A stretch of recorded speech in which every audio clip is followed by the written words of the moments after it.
Amen. There we go. Good morning, Image family. Hope you're doing well. If you're a guest with us, we're so glad that you're here. Hey, want to do a special welcome to one of our guest partners here, Faith Bridge. There's a little booth in the back there to encourage all of you just to take a look around over there. We're going to be having an interest meeting, talking more about Faith Bridge. They're a key partner for us in the community as it relates to our engagement and involvement in foster care. And so if you're interested in potentially partnering in foster care, or maybe you're like, hey, I don't know that God's called me to foster, could you be a part of the care communities around our foster families? That's all happening with Faith Bridge, and so make sure you take a chance to stop by there on your way out. The other thing I want to celebrate, last week we had something called Starting Point that happens the second Sunday of every month in the life of our church. That's just the on-ramp to getting more involved here, to finding out more about our church. We had 10 people that came to that, and here's what's most exciting about that. All 10 of those people took a next step in their spiritual journey, and so can we celebrate that together?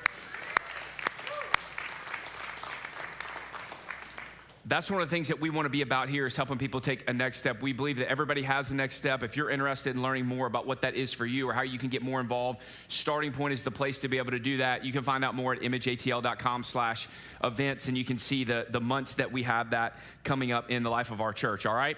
Well, listen, if you got your Bibles, Ecclesiastes is where we're going to be. We are in week 3 of our journey through Ecclesiastes. We're just walking through the entire book, and man, it's been a journey. And this morning it's going to be no different as we continue to explore some information, some wisdom from the teacher here that's been the guy that we've been sitting under and learning from in Ecclesiastes. And what we're going to be diving in this morning is a unique tension that all of us experience in some capacity. And that tension is the tension of work, or our vocation. And if you're a college student and you're here, your vocation is school, right? All of us have some type of vocation, whether it's the home, the marketplace, or the classroom. Every single one of us has a vocation, and every one of us wrestles with a unique tension in the midst of that vocation. And here's the tension. Man, in one way, our vocation is the place where we can leverage our gifts, where we can lean into our passions and our talents, and we can find a sense of satisfaction or fulfillment, where we can feel like we're leaving our mark in this life, right? It's the place where we feel like, hey, man, I'm comfortable here. I like this. I'm a part of a mission or a movement, or I'm doing the thing that I believe that I should be doing. And so on one hand, all of us feel some way about that vocation in some capacity. On the other hand, our vocation also takes a ton of our time. It takes a ton of our emotional energy, our physical energy. It takes efforts beyond what we're capable of a lot of times. It makes us uncomfortable. It puts us in weird positions. And we give so much of our life to work. I mean, the amount of hours that all of us spend in a vocation is insane. And yet at the same time, we step back and we go, okay, on the other hand, we were also created for work. God gave Adam and Eve work before the fall.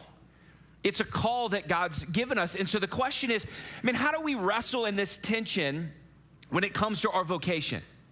Because inevitably what happens is, now that we live in a broken, fallen world, what happens is our vocation begins to take an unhealthy seat in our life.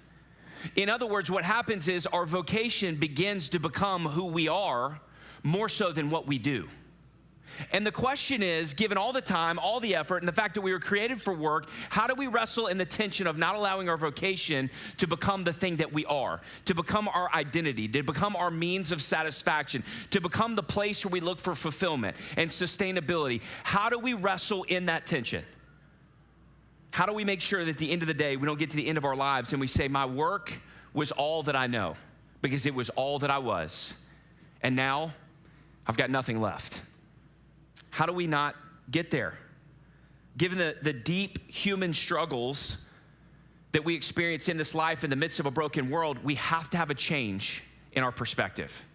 We have to have the right perspective when we look at our vocation, and that's exactly what the teacher is going to help us do this morning. So we're going to jump in Ecclesiastes chapter 2, verse 12, so we're going to pick up. He says this, then I turned to consider wisdom, madness, and folly. For what will the king's successor be like? He will do what has already been done. Now, remember, just for those of you that are joining us in our series, there's a teacher that we're learning from. The author of Ecclesiastes is allowing us to learn from the teacher. The teacher's different than the author, but the teacher is a man of prominence and position. And so he's writing here, he's saying, listen, I've been on this quest, I've been on this search. There's these things that I've been looking for in this life. I've been looking for purpose, I've been looking for fulfillment, I've been looking for meaning, I've been looking for satisfaction. And the teacher showed us last week that he's been looking for it in 3 places. He looked in wisdom, he looked in pleasure, and he looked in achievements. And last week we broke all of those down. And he's saying, listen, if I looked in those places and I found nothing, what will the one coming after me find? He'll find the same thing. He's reminding us that if he can't find it, nobody can. And he says, listen, I've been looking in this world under the sun to try to find purpose, meaning, and satisfaction, but I haven't found it.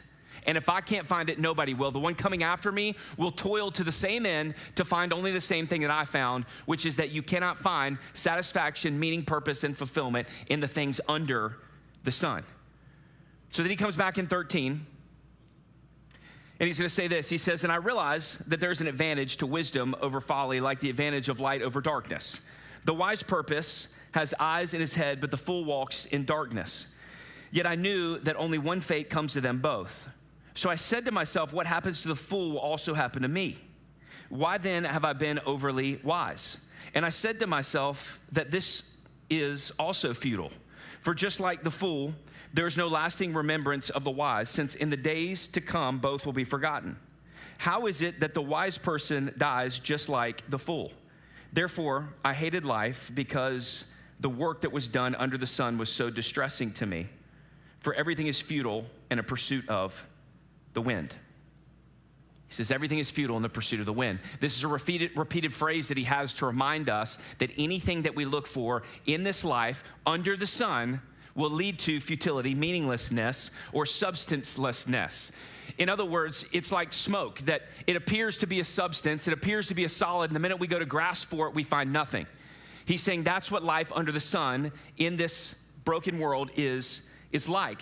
But he introduces a new point here that's foundational when it comes to his perspective that he's going to give us on work. He's going to dive into work next. He's going to talk about how he looked at work. So he's looked at wisdom, he's looked at pleasure, he's looked at achievements, and now he's going to look at vocation.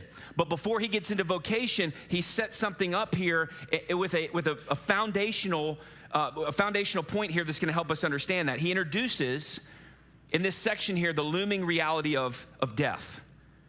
He talks about how wisdom's better than folly, but in the end, both the wise person and the fool die the same ending. In other words, death is the terminal end for both. Doesn't matter if you're wise or foolish, you end the same way. Which, by the way, last time I checked, and I looked this up as I was preparing for the sermon, the death rate in America still hovers right at 100%. Okay, so the end for all of us is the same. This is his point. He says either way, both the wise person or the fool person are forgotten. And he says, this is distressing to me. It's like the pursuit of the wind. He says death is the looming reality that we all face. It's the great equalizer, in other words, that all of our lives end the same way and nobody can escape this. And one day, all that we've amounted to in this life will come to an end and we can't take any of it with us. I've told you before, when you watch a hearse go down the road, there's no U-Haul that goes with it.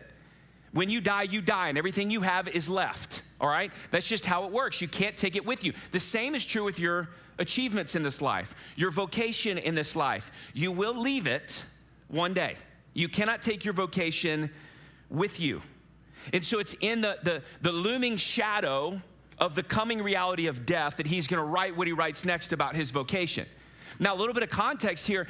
Part of it, too, is he's at the end of his life, and he's looking back over all that he's accomplished in his vocation. And so he's writing out of the reality of this situation he finds himself in, that death is looming in the future for him. He's looking back over his life. I've given my life to my vocation, and this is what he's going to write. Verse 18. I hated all my work that I labored at under the sun, because I must leave it to the one who comes after me. And who knows whether he will be a wise or a fool. Yet he will take over all my work that I labored at skillfully under the sun. This too is futile.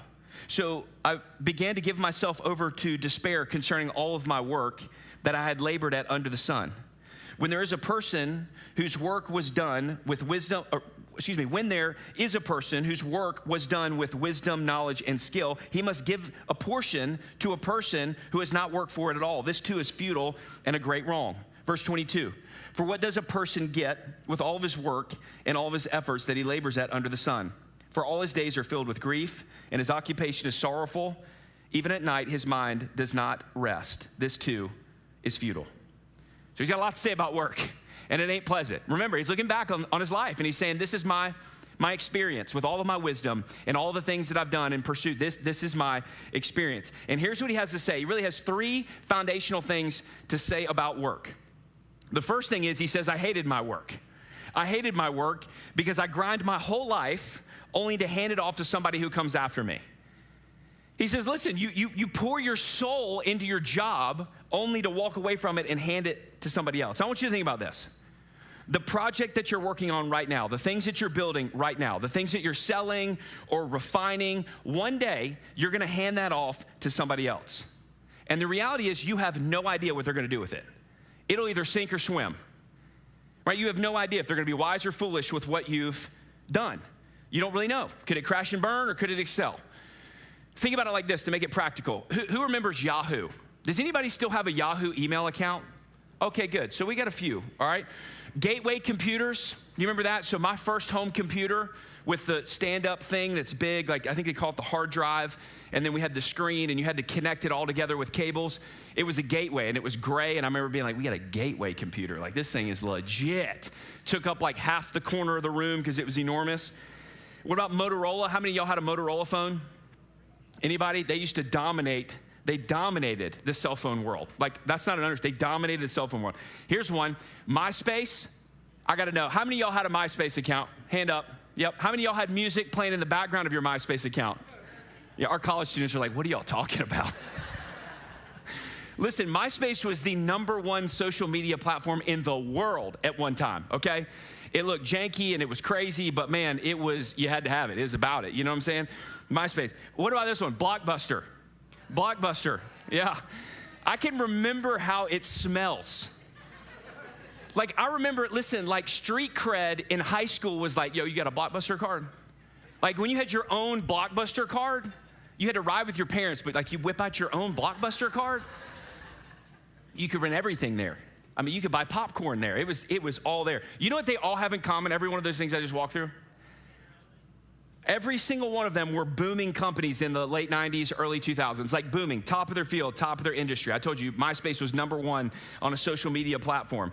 Every one of them experienced a change in leadership in the early 2000s that led to taking a turn for the worse that ceased to allow them to exist in the way they used to. This is evidence of what the teacher's talking about. These companies, man, like if you would have taken the CEOs of these companies and set them aside and said, hey, listen, check this out. You're not going to believe this, but like Blockbuster, there won't be a store available around. They'd be like, you're crazy. Everybody comes to Blockbuster. They didn't know. They gave their life. Like the people in the corporate organization of these organizations, they gave their lives to building these companies only to hand them off to new leadership in early 2000s and watch the companies just land the plane. This is what the teacher's talking about. This is evidence of what the teacher's talking about. And this is what we give our lives to.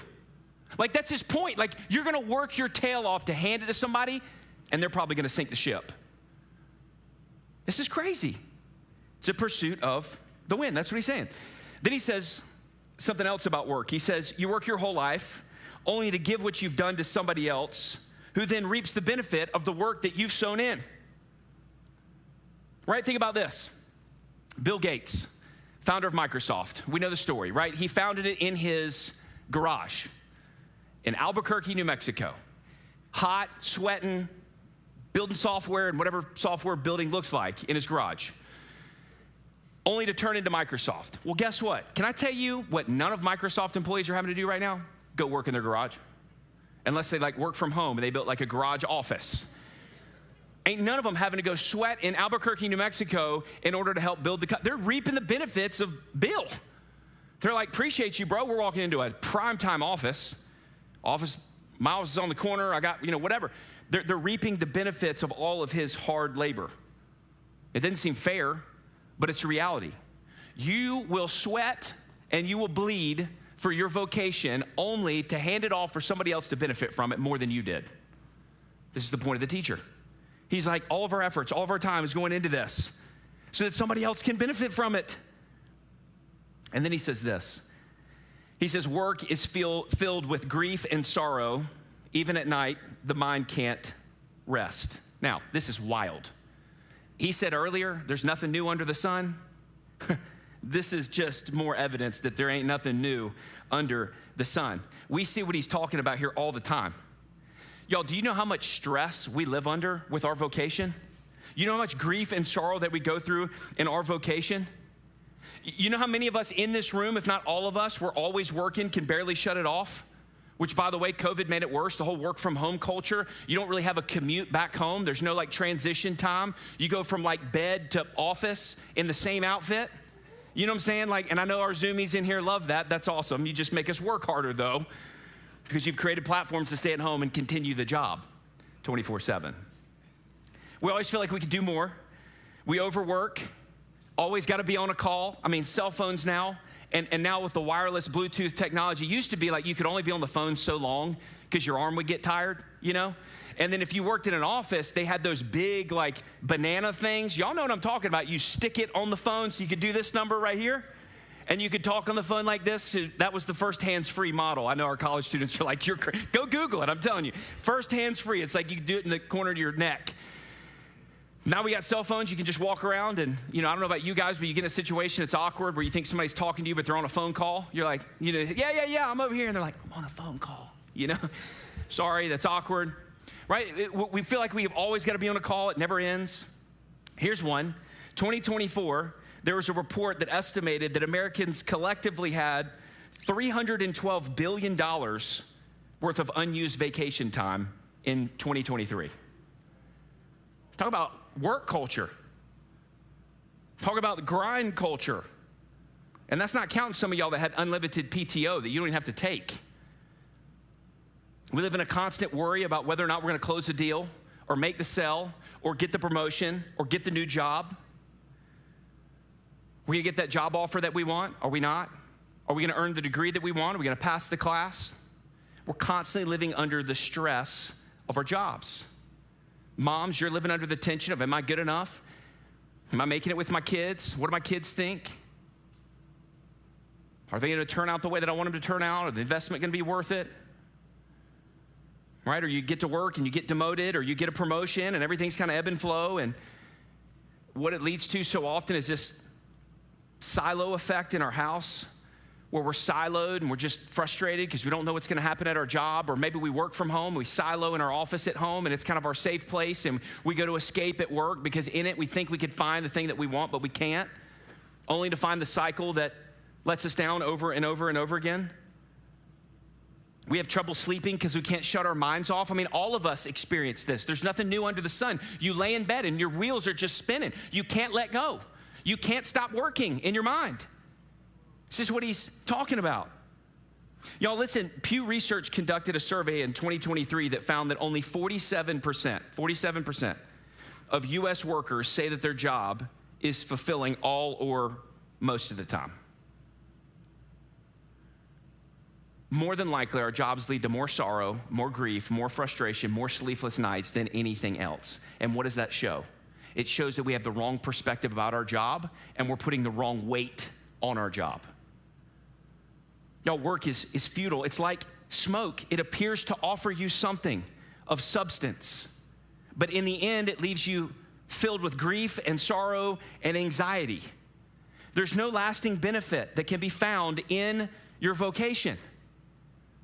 Work is this wearisome toil, this task that we give so much of our life to, and yet in the end, we just hand it off to another person who goes through the same cycle over and over again. The teacher's looking back on his life saying, that's the journey, that's the track, that's the story. The question is, will we pay attention to it? Will we listen? The teacher's saying, I could not find meaning. I could not find satisfaction. I could not find identity in my work. It didn't give me what I ultimately wanted. The question is, will that be true for you and me? Will we be at the end of our lives looking back, saying, man, everything I gave my life to, it really didn't amount to what I thought it would. It didn't give me what I thought it would give me. Listen, for some of you right now, you're in a place where you're sacrificing everything on the altar of work. You're looking for it to give you the thing that you want so badly, but you can't seem to find it. And so what do? You sacrifice your marriage, you sacrifice your kids, you sacrifice your spiritual growth, your commitment to your brothers and sisters in the faith. You're sacrificing all of it on the altar of your vocation. And the question is, all for what? Do you think that you're gonna find what the wisest man on earth couldn't even find? Do you think that you're gonna discover what he didn't discover? This is where he started. This is his point. The one who comes after me will only find what I found. We can't find something beyond what he's experienced. And like him, death is also a looming reality for us. It's something that should shape our perspective. It's something that shaped his perspective. It's something that should shape our perspective. Think about it like this. Y'all listen, at the end of your life, you die. You have a funeral. Can I tell you what nobody at that funeral is talking about? Your vocation. You know what they're gonna talk about? They're gonna talk about the type of man or woman that you were. They're gonna talk about how you carried yourself, how you cared for other people, your presence. They're gonna talk about if you're a person of character and integrity. They're gonna talk about your influence in this life. They won't talk about your vocation in this life. And yet we work our fingers to the bone as if when we're dead and they stand over our casket, they're gonna talk about, you won't believe the success of this individual right here. Let me tell you all of his promotions. Let me tell you all the things he accomplished. Let me tell you all the ways that he made the world better through his vocation. We work like that's a reality. And the teacher's saying that won't be true. That won't be true. Teacher's looking back on his life and he's saying, I feel like my work's been wasted because it didn't give him what he was ultimately looking for. Which begs the question again, will that be you and me? Will that be you and me? Will we toil for the sake of toiling only to look back and see that it didn't give us what we ultimately were looking for? Will we look back and only see the negative effects of our vocation? Will we look back and see only the gaps in satisfaction and the unfortunate pursuit of fulfillment that we labored so hard for but could never find? Will that be us? It's the question that we have to wrestle with. Do we think that we'll find something that the teacher couldn't?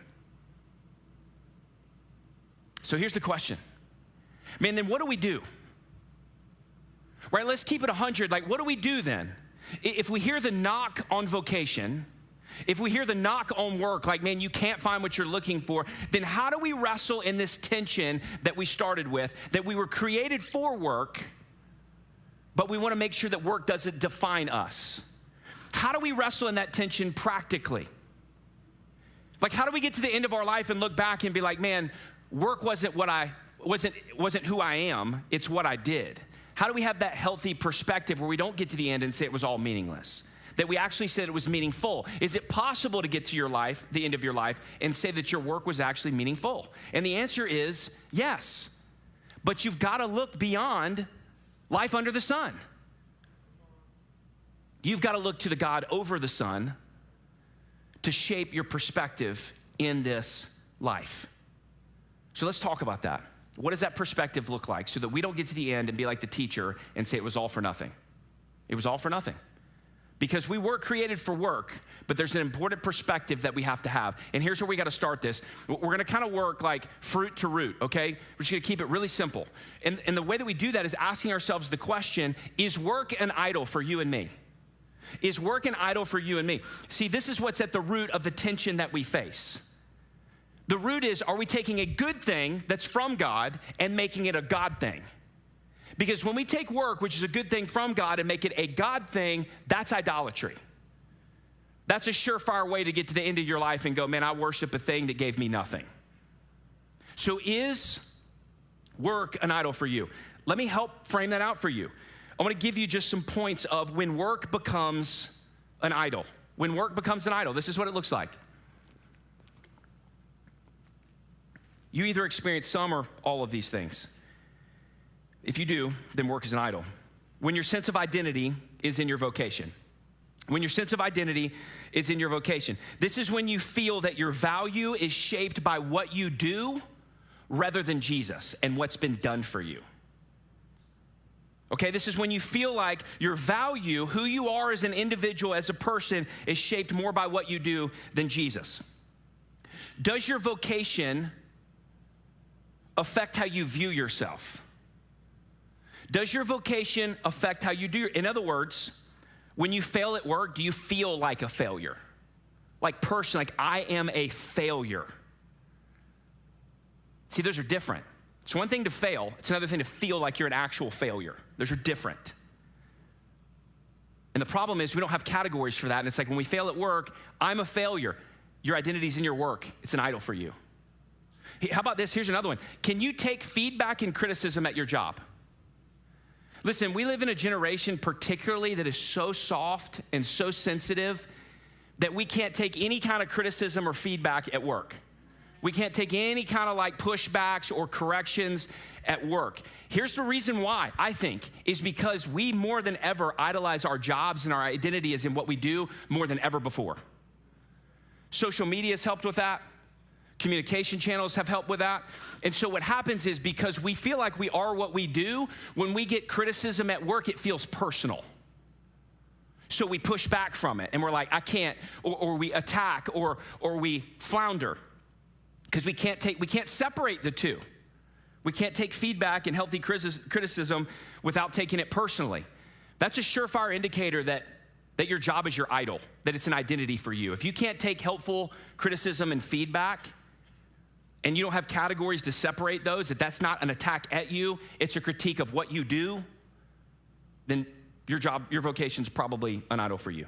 Do you care more about what your boss thinks or more about what God thinks about you? Are you aiming more to please your boss or God? Which one holds a bigger weight for you? So all of that, those are just ways to help you think through, is your sense of identity in your vocation? If you fall into any of those, then your sense of identity is part of your vocation. Here's another one. Are you willing to sacrifice your character or integrity for the sake of your vocation? Are you willing to sacrifice your character and integrity for the sake of your vocation? If you're willing to sacrifice in those areas, then that means that work is an idol for you. Because you're willing to offer up things to it that it shouldn't get from you. Here's another one. Is your satisfaction tied more to your vocation or to Jesus? Real talk, like just ask yourself the question. Pay attention to your emotions. Emotions are horrible leaders, but they're great indicator lights. So pay attention to your emotions and the indicators that are there. Are your highs and lows more indicative of your job? Or you can... this is such a hard one, that you ride the highs and lows of parenting and you make your value and self-worth or satisfaction tied to those things, and it's so hard because you care, and it's a good thing, right? But it becomes a God thing when you put the weight of your satisfaction and your value into what you produce in and through your kids. And it's hard. It's hard to separate those. It's hard to break those apart. But we've got to own when even things, good things, we're talking about good things become God things, when good things become God things, which is idolatry. Here's the last one. Is your sense of purpose tied more to your vocation or Jesus? Here's a way that you can kind of look deeper into that. Think about it like this. Are you willing to neglect spiritual things for vocational things? In other words, are you willing to sacrifice personal devotion? Are you willing to sacrifice prayer, the church, your spouse, the kids? If you're willing to sacrifice those things for your vocation, then what that means is you feel like your purpose is that vocation, which means it's an idol. If you're willing to sacrifice spiritual things for your vocation, then it's an idol in your life, because your purpose is not what you do. All right, so we've got to break this down now. That helps you see, like, is work an idol for you? Now, let's break down the idol of work. Let me just share a couple things when work is an idol. We've got to understand that work provides limited enjoyment, not ultimate satisfaction. It's limited enjoyment, not ultimate satisfaction. Our vocation, listen, when it's an idol, what we're doing is we're putting a weight on our vocation that it was not designed to carry. God never intended for work to be the thing that defines you, shapes you, and becomes your identity. So when you take all that and put it on your vocation, you're putting yourself in a position to be let down over and over and over again. Listen, when our work becomes who we are, we begin to be shaped and influenced by what we do. And then we have this roller coaster effect in our life, right? When work is going great, man, we're all like chipper and walking in, like, yeah, here we go. And like when work's bad, it's like ho-hum and the sky is falling and I don't know how I'm gonna make it and God doesn't love me. And like we're just all in this. And if it's neutral, it's like, nah, man, I feel like I could do more. I feel like I'm not in my potential. And right, we ride this roller coaster effect because we have no balance. We are what we do. And so whatever we're doing just shapes everything that we're about. Shapes our schedules, shapes our calendars, shapes our emotions, it shapes our family, it just shapes everything. When work is an idol, that's what you'll be up against. You're looking to it to give you something it can't. It can give you limited enjoyment, but not ultimate satisfaction. It can't carry the weight that you're putting on it. And it will allow you to have a roller coaster effect in your life when it comes to the ebbs and flows of who you are. But here's the good news. Your identity, it doesn't have to come through what you do. See, the beauty of the gospel is that your identity is not in what you do, but what's been done for you. And so as we see the idol and we see the impacts of the idol, what we've got to do is we've got to go back to the gospel and say, okay, in light of the gospel, right, looking to the God above the sun. So again, the problem with Ecclesiastes is the teacher is looking at life at face value. He can't see the forest because of the trees. So he's looking in this life to find something that the life wasn't designed to give him. So that's why this whole under the sun matters. So we've got to look beyond life on this earth to the God over this earth to be the one that shapes our perspective when it comes to our vocation. So we've got to look beyond the sun to the God over the sun. And here's what we'll begin to see. We were created for work before the fall.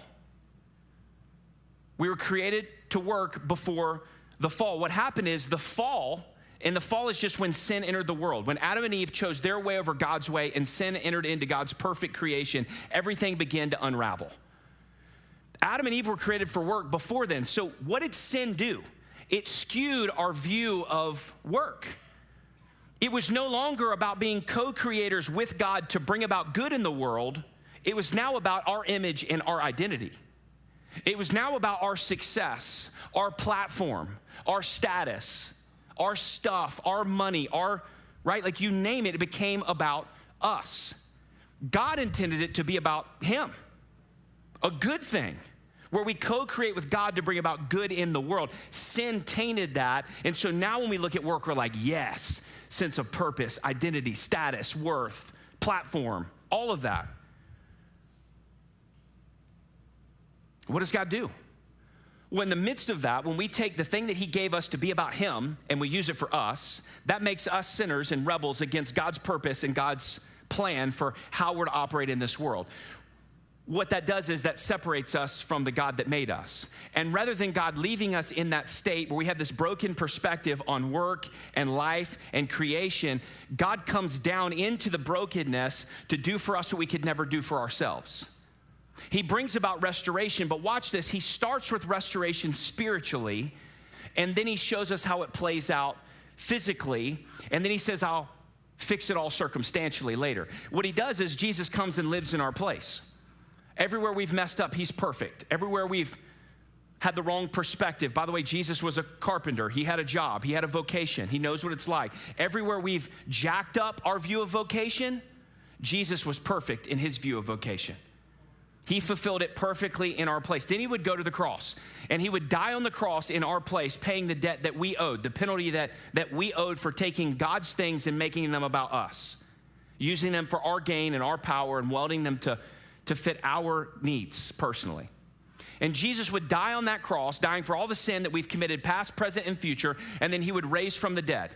Now, he would do two things. He'd prove that he's God, and then he'd give us hope of new life in and through his finished work. And so what Jesus does is he comes and deals with the root cause of all of our brokenness. The reason we have a jacked up view of work is because of sin. What did Jesus do? He came and dealt with sin. Okay, so he deals with the root cause, which is sin, and then he says, okay, I want you to see that everything I've done, my life in your place, my death in your place. It's yours through faith in the finished work of Jesus. So when we surrender to Jesus' work in our place, right, when we surrender our lives to him and we say, Jesus, I see what you've done for me, who you are and what you've offered me. When we surrender our lives to him, what he does is he shows us a new perspective on how we now live physically in light of our new spiritual reality. In other words, he breathes new life into us. We are, Bible words, born again. Some of y'all grew up like Southern Baptists, like born again. You never really knew what it meant. But it's like, it's this new life that we experience spiritually through Christ. And so we have this new life with this new identity. See, we're not who we used to be. We used to be sinner, now we're son and daughter. We used to be separated from God, now we're part of his family. So we've got this new identity, and this identity is not in what we do. It's not even in what we've done, by the way, in the sin that we've committed in the past. Our identity is in who Christ has made us to be. And this is an identity that nobody can take from you, nobody can shape for you, that nobody can influence. This is an identity that stands, that nothing in this world can penetrate or impact. This is an identity that Jesus said, I purchased that for you when my blood ran down the cross. And there's nothing that you or anybody else could do to change that. And it's this identity that grounds us in a new reality that helps us live with new purpose in this life. This is the beauty of what Jesus has done for us. And so we say, okay, then what does that new purpose look like in light of what we're talking about? Well, I'm glad you asked. That's a great question. Let's talk about a redemptive view of work in light of what we just talked about. In light of the new creation that we've been made, in light of the new identity, I want to give you just a couple of things here to show you what does a redemptive view of work look like then? This is a perspective from above the sun. Here it is. We were created for work, to be creators and cultivators of good in the world. Like you were created for work, to be creators and cultivators of good in the world. We're to mirror God in our co-creating, right? God brought about good in this world. We want to be about the same thing. So that's a good foundation. Let's go a little bit deeper. So my vocation doesn't define me, Jesus does. This is a redemptive view now. My vocation doesn't define me, Jesus does. In other words, my successes and my failures do not dictate my value and my worth in this life. In other words, watch this. I can take feedback in my vocation. I can take criticism in my vocation because it's not my identity. It's what I do. It's not who I am. So bring all the feedback that you want. Bring all the criticism that you want, because I now have a way to separate the two, because I'm a new creation in Christ. That's my identity. My job is just what I do, so bring it on. Help me get better at what I do. I want to receive that feedback. And as you tell me things that I can get better at, awesome. You're teaching me how to refine the tools that I have. You're not pressing into the core of who I am. You can't touch my identity at work. Boss, you can't say anything that changes my identity. I don't care what you think or what you say, you cannot change my identity in Christ. There's no impact. There's no influence there. What it also means is that, y'all, listen, like Christians get this rap of being like soft at work. Like have a spine. It means you can have hard conversations at work that are healthy and good. It means you can receive hard conversations at work that are healthy and good. Like we can have a backbone. Why? Because our identity is not in what we do. Our identity is in Jesus. There's a confidence that comes with that. Here's the third. Work is an act of worship. Work is an act of worship. Colossians 3 would say that we're to work as unto the Lord, not to man. We're to work as unto the Lord, not to man. Now listen, here's what that means, and I need y'all to hear me on this. You should be excellent at your job because you're not working for your boss. You're working for God. And so what you do with your hands, what you're creating with your hands or doing with your hands is an actual act of worship to God. So listen, don't go to work and be like, I'm gonna talk about Jesus all day long and you're terrible at your job. Like that's a horrible witness. Jesus is about word and deed. Be excellent at your job and allow your excellence to give you credibility and influence to talk about why you're excellent at your job. That you ain't working for your boss, you're working for God. It's why you don't compromise your values and your integrity and your character. It's why you push it and want what you're doing to look good and feel good and experience good by other people. You want to co-create good things as an act of worship to God so that other people see that and they're drawn in by that, and you share why you do it. Work's also about stewardship. Like, the way that we worship God is by stewarding what he's given us. James 1, every gift that you have is from above. Your ability to have a vocation comes from God, which means your call is, you don't own your vocation per se. You're stewarding the gifts and talents God's given you at your job. And when you steward those gifts and talents for God's glory and his good, more so than your gain, that's worship. That's worship. We talk about stewardship all the time with our money, but there's also stewardship when it comes to your talents and gifts. You take those things and you use them at your job to bring God glory. And lastly, work is an avenue to make disciples. Work is your mission field, y'all. Like, when we get these things that we're created for work, that our vocation doesn't define us, that work is an act of worship, then what it's going to naturally lead to is an avenue for us to make disciples. Here's my question. When is the last time you've talked about Jesus at work? When is the last gospel conversation you've had at work? How many people at your job have come to know Jesus as a result of your presence? Like, listen, this is the perspective shift. You weren't put here just to go work your job. You were put here to be a missionary in your job. Is that true?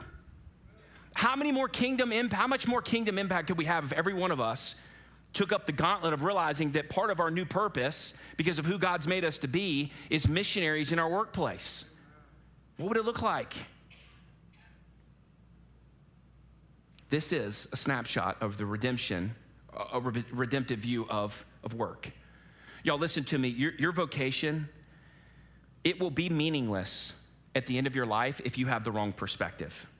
But it will be meaningful and even beautiful if you have the right perspective. And the right perspective comes from looking above the sun. Not looking at your job at face value saying this is all that there is, but looking at the God over all of it and saying, will you shape what I'm doing? You are not what you do. You're what's been declared over you.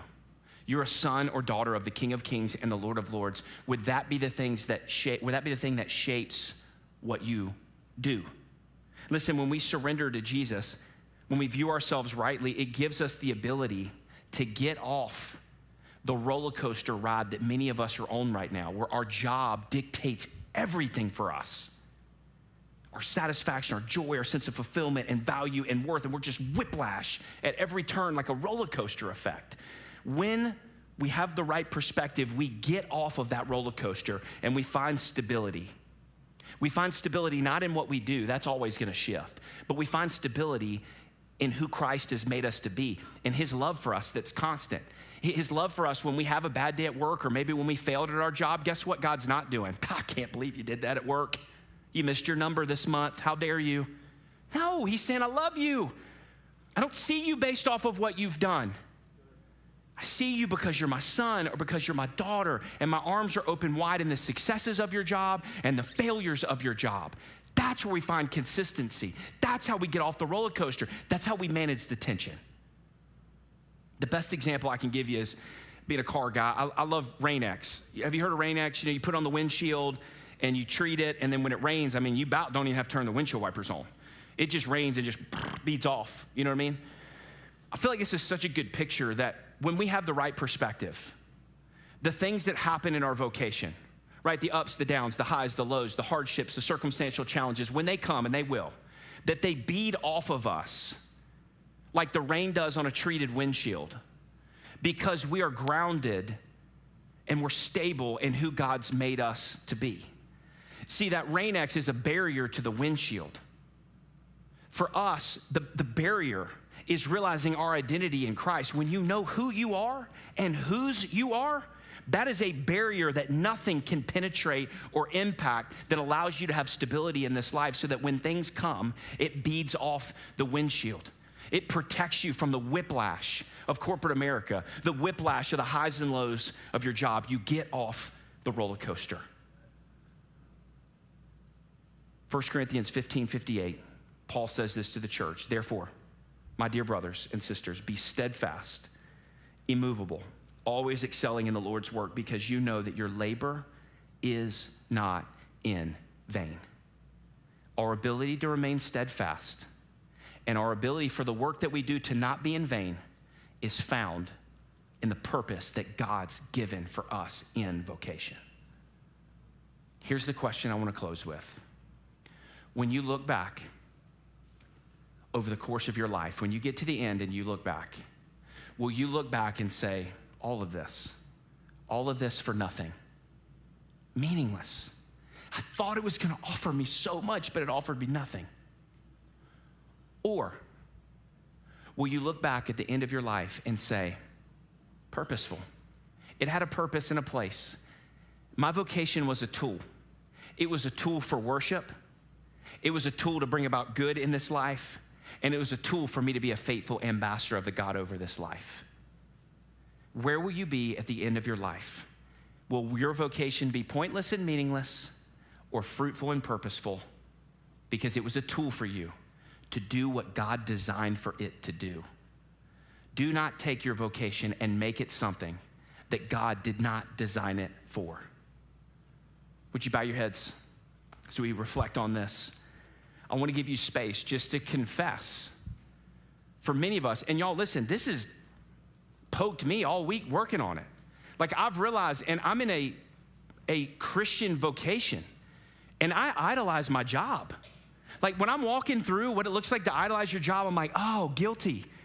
Oh, guilty. Like I know I can't be the only one, and I want to give us space in this room to confess the idolatry of our job. And to ask God to renew our perspective, that we would have a redemptive view on our vocation and not an idolatrous one.